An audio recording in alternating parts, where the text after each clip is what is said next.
if the practice at your bedside is okay, and the church, we'll say out in the foyer of the church, and that's not okay, then there's something strange going on where it's acceptable for me to have this spiritual practice as an individual, but it's not acceptable for me to share this with a community. You're going down the dangerous hole of individualizing your faith. Right, yeah. And well, yeah, what I'm saying is, like, if it's not acceptable in the church, and I'll point out there and not in the front of the church right now, but if it's not acceptable out there, then there is a little puzzle there where it's like, okay, so an individual faith is okay, but a faith that is shared with a community is not okay. Right. I have a hard time being able to justify why that would be the case. Yeah. I don't know what else about the spiritual life would work that way. Like whether it's reading scripture or whether it's prayer, I think, or I don't know, maybe we could list off some other things, but I think that in those examples, doing it individually by yourself is worse than doing it with a community. Yeah, so like in contrast, or maybe I shouldn't say worse, but maybe I should say like not as good. Well, yeah, so like in contrast to what, you're presenting, oh, it's okay in your home but not in the church.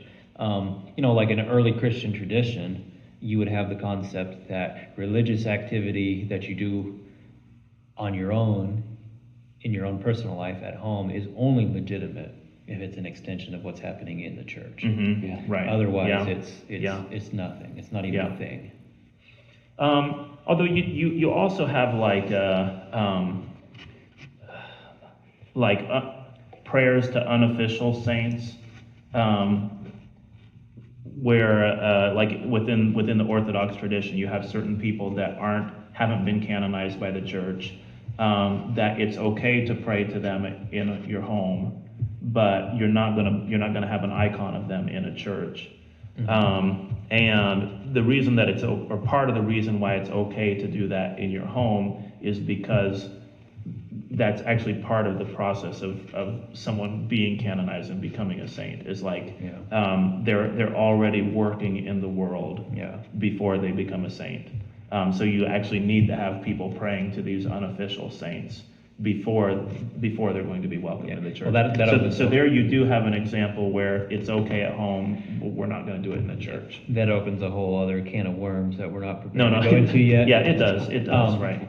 Right, yeah, definitely. Yeah, and I guess I would briefly say, I don't think we're gonna cover this in this video, but like when you're moving on to the next stage of things like bowing down or kissing images, mm-hmm. like how do you make that connection?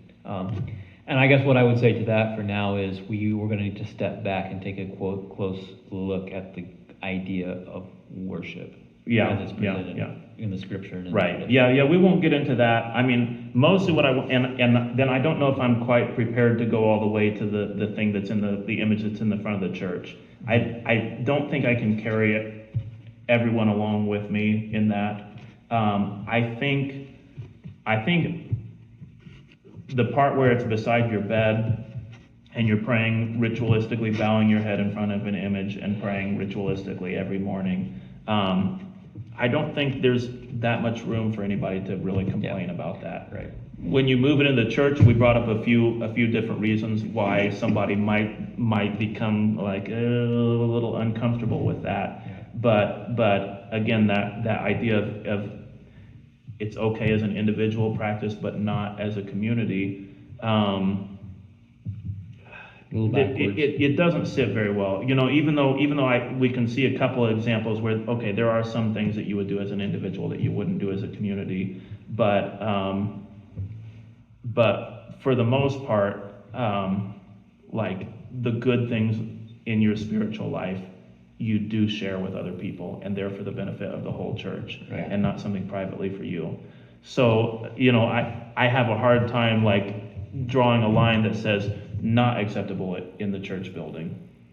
And then, like I say, when you put it on the altar, I don't want to try to take this conversation, or not the altar, but in the front of the church, I don't want to take this conversation in that direction. I don't want to go that far with it. But I do want to say at least that it seems pretty acceptable for somebody to ritualistically bow in front of an image in a church and pray, without them crossing some line where they're now committing idolatry. Yeah. Yeah. I think that's fair to say. I think at least the three of us have an understanding of that. Yeah. Good, I convinced you. Yeah, I wasn't so sure. Well, again, we thank you for being with us today, and please participate in this discussion. Offer your comments and your thoughts.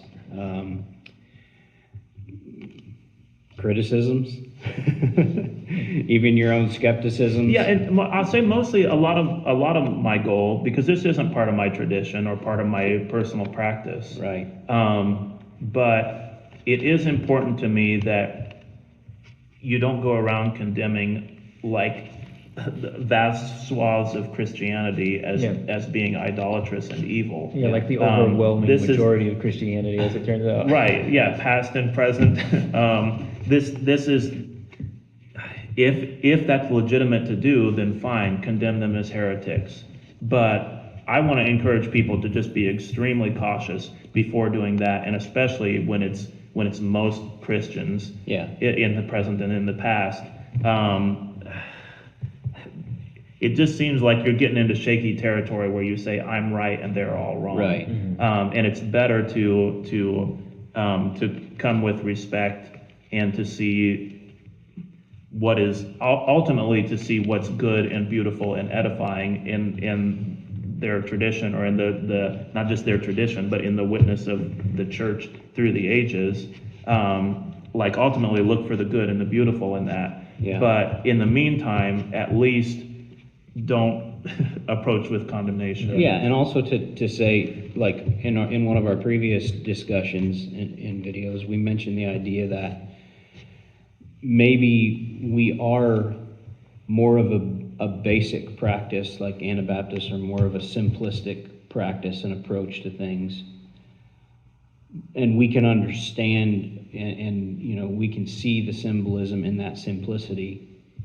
But we need a connection to those that go into, use the icons or things like that, so we can make sure that we understand the full scope of things and have a grasp on the full scope of things. And I think that ties into what you just said right there, a respect for those things. And I guess I'm going a step even slightly further, which is to say, what if, you're looking at other people and saying they're wrong. Have you ever considered the possibility that maybe you're wrong? Yeah. Like, I'm not saying that you are outright, maybe I kind of am, but like, are you just approaching things at just accepting everything that you've been told at face value without examining it critically and considering, like even being open to the possibility that, you might be mistaken about some things. Right. And your insistence on you being correct is hindering you in some way, or maybe even damaging the church. Right.